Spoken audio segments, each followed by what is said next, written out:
Supreme court से सरकार को बहुत बड़ा झटका लगा है। मैं सरकार क्यों कह रहा हूं, इसलिए क्योंकि सरकार और इलेक्शन कमीशन के बीच में कोई भेद करना बहुत मुश्किल हो गया है। सरकार और इलेक्शन कमीशन, या ऐसे कहें कि भारतीय जनता पार्टी और इलेक्शन कमीशन, चुनाव आयोग बिल्कुल गठबंधन में काम कर रहे हैं। आपको याद होगा कि सुप्रीम कोर्ट के अंदर आयोग ने कहा था कि जिन 65 लाख लोगों का नाम हटाया गया है वो किनका हटाया गया है ये बताना जरूरी नहीं है। ये हम नहीं बताएंगे और ये भी नहीं बताएंगे कि किस वजह से हटाया गया है।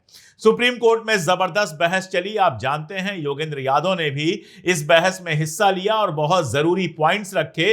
3 दिन से लगातार बहस चल रही थी और अब खबर आई है कि सुप्रीम कोर्ट ने जो फैसला लिखवाया है वो जबरदस्त है फिलहाल, और बड़ा झटका है इलेक्शन कमीशन के लिए।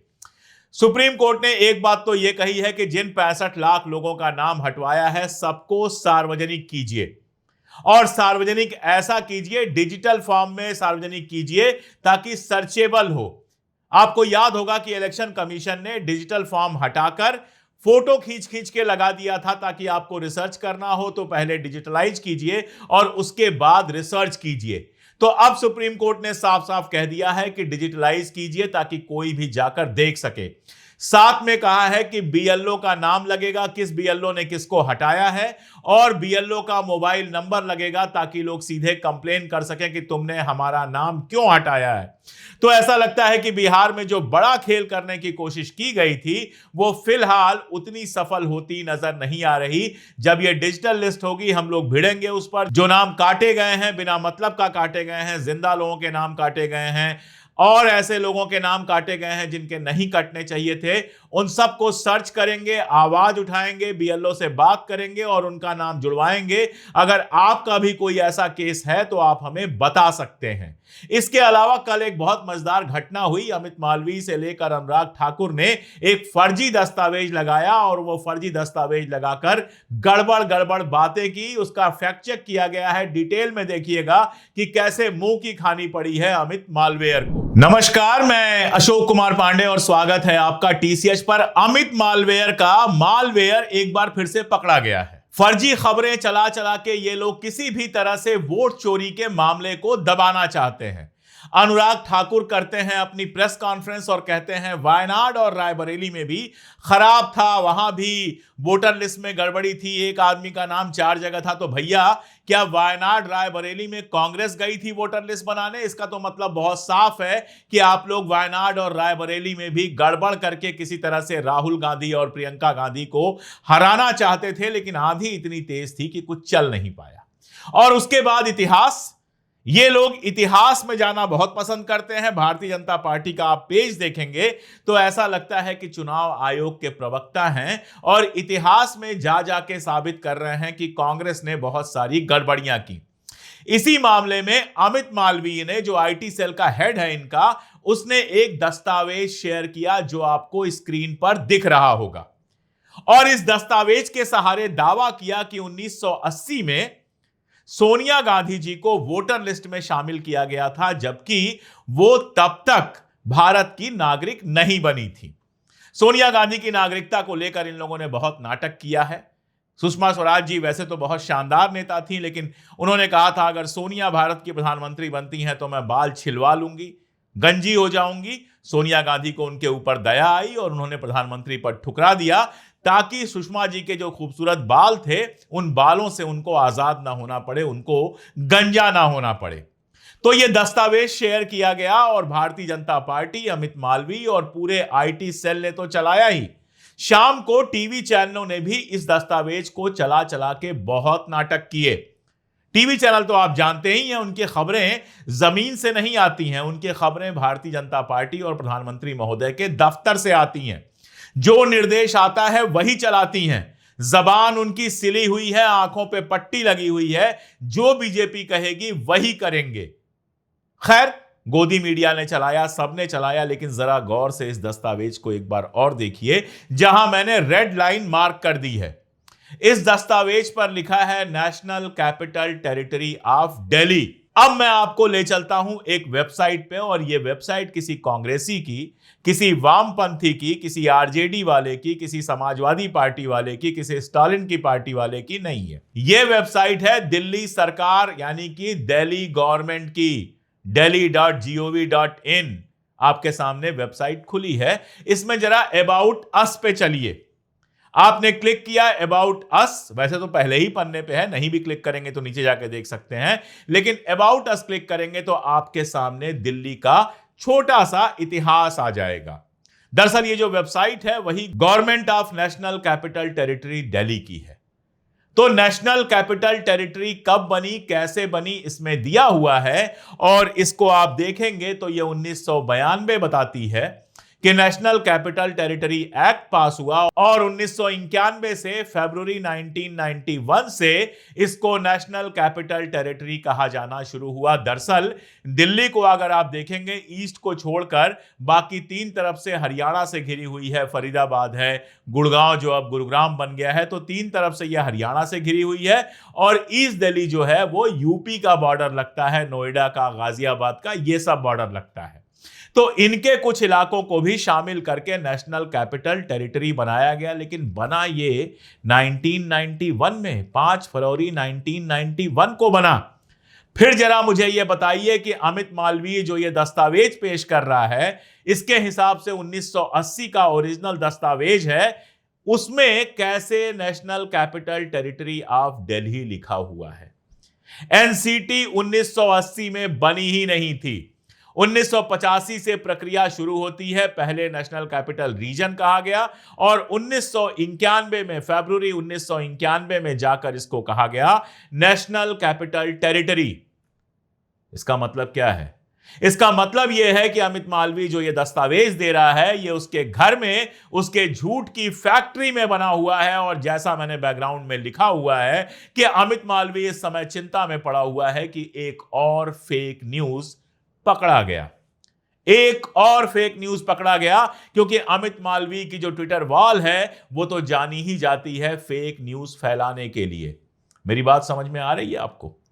एक नकली दस्तावेज सामने रखा गया यह साबित करने के लिए कि सोनिया गांधी जो हैं वो देश की नागरिकता लेने से पहले ही वोटर लिस्ट में आ चुकी थी। जांच करने पर पता यह चला कि इसमें नेशनल कैपिटल टेरिटरी गलती से लिख दिया होगा, क्योंकि नकल करने के लिए भी चाहिए होती है अकल। और आईटी सेल के जो कुली हैं, 2 रुपए वाले जो ट्रॉल हैं, जो दिन रात गालियां देते हैं, हमारे चैनलों पर आकर भी गालियां देते हैं, उनके पास इतना दिमाग नहीं था कि रिसर्च कर सकें, क्योंकि रिसर्च करना तो उनको आता नहीं है। व्हाट्सएप पे जो आया वो सही, व्हाट्सएप पे आया नेहरू ने ये किया, नेहरू और कम्युनिस्ट पार्टी ने मिलकर डॉक्टर अंबेडकर को हरा दिया, ये व्हाट्सएप पे आया तो चला दिया। कल से भारतीय जनता पार्टी ये गाना गा रही है। भाई वैसे तो डॉक्टर अंबेडकर की पार्टी अलग थी, कांग्रेस की पार्टी अलग थी, दोनों के बीच में इलेक्शन हुआ, कोई हारता कोई जीतता। लेकिन जरा ये भी बताइए कि बॉम्बे विधानसभा जो उस जमाने में हुआ करती थी, वहां पर डॉक्टर अंबेडकर के केवल एक विधायक थे। फिर बाबा साहब राज्यसभा में कैसे पहुंचे? कांग्रेस ने समर्थन देकर अपने विधायकों का उनको राज्यसभा में पहुंचाया था। और उसके पहले संविधान सभा में भी जब वो गए थे तो कांग्रेस ने अपने एक मेंबर का इस्तीफा दिलवाकर बाबा साहब को संविधान सभा में पहुंचाया था। जरा उनसे पूछिए कि संविधान सभा में संविधान लिखने की जिम्मेदारी, ड्राफ्टिंग कमेटी के चेयरमैन की जिम्मेदारी किसने दी थी?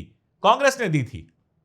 बाबा साहब और कांग्रेस के बीच में बहुत सारे भेदभाव थे, लेकिन बाबा साहब और आरएसएस बीजेपी में तो कोई रिश्ता नहीं था। उस जमाने में जनसंघ थी, जनसंघ ने क्यों नहीं बाबा साहब का समर्थन कर दिया? आज बड़ा प्यार आ रहा है उनके लिए, आरक्षण खत्म करते जा रहे हैं, और प्यार आ रहा है बाबा साहब के लिए क्योंकि उनके नाम पर वोट मिलता है, नेहरू को गाली देने के लिए उसका उपयोग किया जाता है।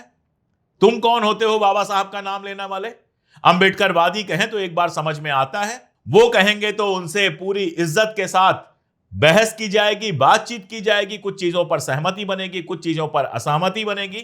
लेकिन तुम कौन होते हो कहने वाले? और सोनिया गांधी के मामले में जिस तरह से इनका झूठ सामने आया है, उसने साबित कर दिया है कि Bharatiya Janata party election commission को बचाने के लिए झूठ का और फ्रॉड का सहारा ले रही है। अनुराग ठाकुर जाते हैं रायबरेली का और वायनाड का 24 घंटे में एनालिसिस करके दे देते हैं। इसका मतलब क्या है कि जो इलेक्शन कमीशन कांग्रेस को इलेक्ट्रॉनिक डेटा नहीं देता है, वो इनको इलेक्ट्रॉनिक डेटा अवेलेबल करा देता है। ऐसा लगता है कि भारतीय जनता पार्टी का ही पार्टनर बन गया है इलेक्शन कमीशन। और अब जब इलेक्शन कमीशन कोर्ट से लेकर जमीन तक पर घिरा हुआ है, राहुल गांधी रोज नंगा कर रहे हैं, तब जाकर बीजेपी के लिए संकट पैदा हो गया है कि वोट चोरी तो पकड़ी गई। देश को यह मालूम हो गया कि नरेंद्र मोदी ने 2019 का चुनाव वोट चोरी से जीता है। देश को यह मालूम हो गया कि एक एक लोगों के 4-4, 5-5 आई कार्ड बनवाए गए। देश को यह मालूम हो गया कि बिहार के उप मुख्यमंत्री जो भारतीय जनता पार्टी के नेता हैं विजय कुमार सिन्हा, उनके पास 2 आई कार्ड हैं। कल तेजस्वी ने एक और खुलासा किया कि एक और इनकी सांसद हैं, उनके पास भी 2 कार्ड है। भारतीय जनता पार्टी का नेता, गुजरात का नेता, उसका वोटर आई कार्ड बना हुआ है कहां पे? बिहार में बना हुआ है। तो बिहारियों का वोट काटा जा रहा है और बिहार में गुजरातियों को वोटर बनाया जा रहा है। महाराष्ट्र में चीख चीख कर लोग कह रहे थे कि यह चुनाव बीजेपी जीत ही नहीं सकती, बंपर वोट से जीती। क्यों? क्योंकि लगातार फ्रॉड किया गया। यहां तक कि उसके जो मुख्यमंत्री हैं, उनके इलाके में 25,000 वोट बताया जा रहा है कि बाद में जोड़े गए। अरुण गोविल मेरठ में न्यूज लॉन्ड्री ने बाकायदा रिसर्च करके दिया था कि कैसे 25-26 हजार वोट जोड़े गए। पूरे देश में इस तरह का फ्रॉड हुआ है। एफिडेविट मांगी गई राहुल गांधी से, लेकिन अब अनुराग ठाकुर से कोई एफिडेविट नहीं मांग रहा, वो भी तो वही आरोप लगा रहा है। और दरअसल अनुराग ठाकुर जो हैं, वो तो राहुल गांधी को सही साबित कर रहे हैं, लेकिन अमित मालवीय एक बात साबित कर रहे हैं कि आईटी सेल जो भारतीय जनता पार्टी का है, वो झूठ की फैक्ट्री है। झूठ के अलावा वो कुछ पैदा ही नहीं कर सकता। नेहरू पर झूठ, गांधी पर झूठ, और अब तो सोनिया गांधी पर भी झूठ। मेरा सवाल चुनाव आयोग से है। जो चुनाव आयोग राहुल गांधी को नोटिस भेजता है, क्या वो अमित मालवीय को यह फर्जी कागज लगाने के लिए और चुनाव आयोग को बदनाम करने के लिए नोटिस भेजेगा? क्योंकि बदनाम तो चुनाव आयोग को किया जा रहा है। वैसे यहां रुक के मैं असली किस्सा भी आपको बता दूं। जो उस जमाने में ड्राफ्ट वोटर लिस्ट बनी थी, उसमें गलती से सोनिया गांधी का नाम डाल दिया गया था। जो ही इंदिरा गांधी जी को यह पता चला कि सोनिया गांधी जी का नाम उसके अंदर पड़ा हुआ है, और वो जानती ही थी कि सोनिया गांधी नागरिक नहीं है और कोई विदेशी नागरिक जो है वो भारत का वोटर हो नहीं सकता है, तो खुद इंदिरा गांधी ने आगे आकर सोनिया गांधी जी का नाम ड्राफ्ट से कटवा दिया था। इसीलिए जो फाइनल वोटर लिस्ट बनी थी, उसमें सोनिया गांधी का नाम नहीं था। सोनिया गांधी का नाम वोटर लिस्ट में तभी आया जब वो भारत की नागरिक बन गई, एकदम नियम के अनुसार। और इस पर कोर्ट में केस हो चुका है, तमाम तमाशे हो चुके हैं। राहुल गांधी को विदेशी तक सिद्ध करने की इन लोगों ने कोशिश की है, उस पर मुंह के खाए हैं। एक वकील साहब जो गए थे लखनऊ में, उनके ऊपर बाकायदा जुर्माना लगाया गया, जेल हुई 6 महीने की उनको। मेरा ही नाम था उनका भी, अशोक कुमार पांडे, और वो गए थे कोर्ट में इस बात के लिए कि राहुल गांधी विदेशी नागरिक है। यह सब झूठ लगातार फैलाया जाता है। ना ये झूठ कोर्ट के अंदर टिकता है, ना जनता के दरबार में टिकता है। तमाम सारे लोग हैं, मैं ये दावा नहीं कर रहा हूं कि ये जो सोनिया गांधी वाला फैक्ट है वो सबसे पहले मैंने चेक किया है। बहुत लोगों ने चेक किया होगा और बहुत लोगों ने चेक किया है, क्योंकि इतना मुश्किल काम नहीं है। किसी का भी दिमाग जाएगा जो जरा भी इतिहास जानता है कि पहले दिन से नेशनल कैपिटल टेरिटरी नहीं थी दिल्ली, यूनियन टेरिटरी हुआ करती थी दिल्ली। हम लोग खुद पढ़ते थे केंद्र शासित प्रदेश स्कूल में, तो दिल्ली उस जमाने में केंद्र शासित प्रदेश हुआ करता था।